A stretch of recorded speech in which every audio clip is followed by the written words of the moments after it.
Today we are talking about cholesterol. Super interesting. So let's find out the real truth.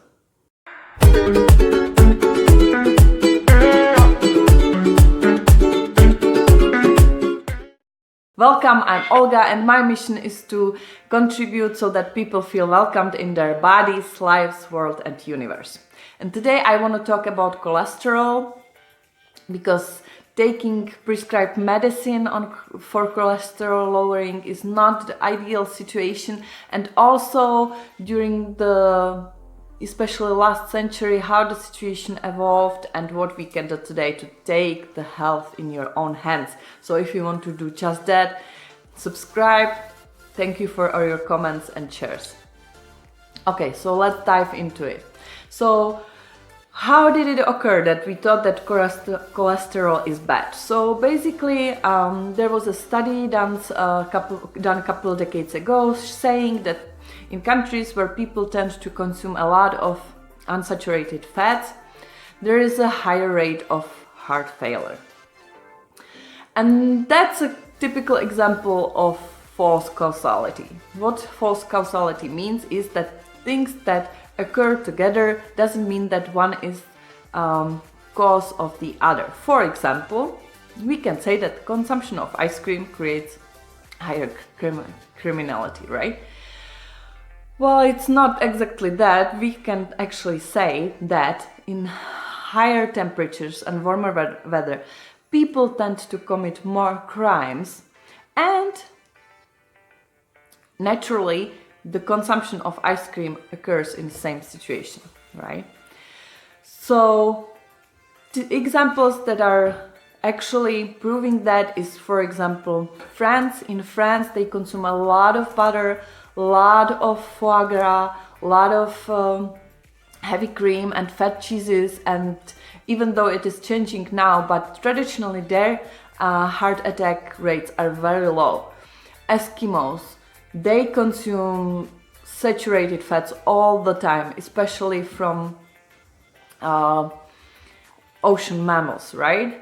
And also they have a lot of bird eggs seasonally and very low sources of carbohydrates coming from plant sources. And still, their heart attack rates are virtually zero, right? So what is actually cholesterol?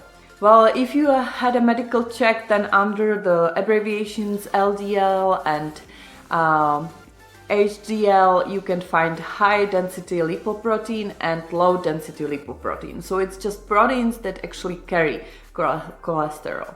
And high density lipoprotein carries cholesterol to liver to be recycled, and low density lipoprotein carries cholesterol out of the liver to the tissues. So basically what happens, we need cholesterol, right? That's why our body recycles it. And also the advice not to eat cholesterol is inherently false, because our body is able to produce it, and if we eat less of it, it produces more. If we eat more of it, it produces less. Our bodies are just miraculous. Why does it produce it?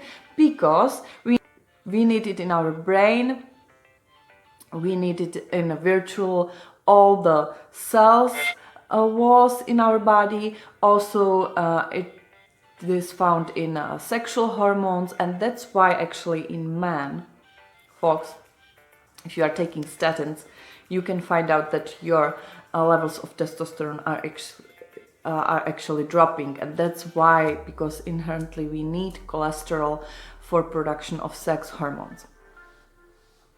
Okay, great. So it's very useful agent, actually a healing agent. So if you have some kind of damage in your, for example, in your veins, cholesterol is there in order to heal it, to protect the wall of the vein. And what do you find if you cut the vein that is cluttered? Cholesterol. Does it ring a bell? Yes, false causality. It is there to heal, to protect the wall of the vein. It's not causing the clutter.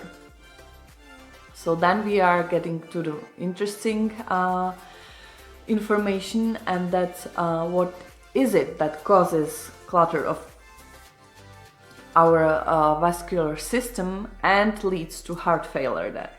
Well, it's our usual suspects, right? Chronic inflammation, stress, gluten, dairy, especially if it's not coming from grass-fed sources. And then we don't have really space to discuss it in detail, but also hereditary factors and smoking, maybe insufficiency in vitamin C. All these factors can contribute to this problematic situation. Okay, great. So tell me about your experience. Tell me what your opinion about this topic is. Check out our website, Facebook and Instagram. And thank you for watching and welcome on the journey.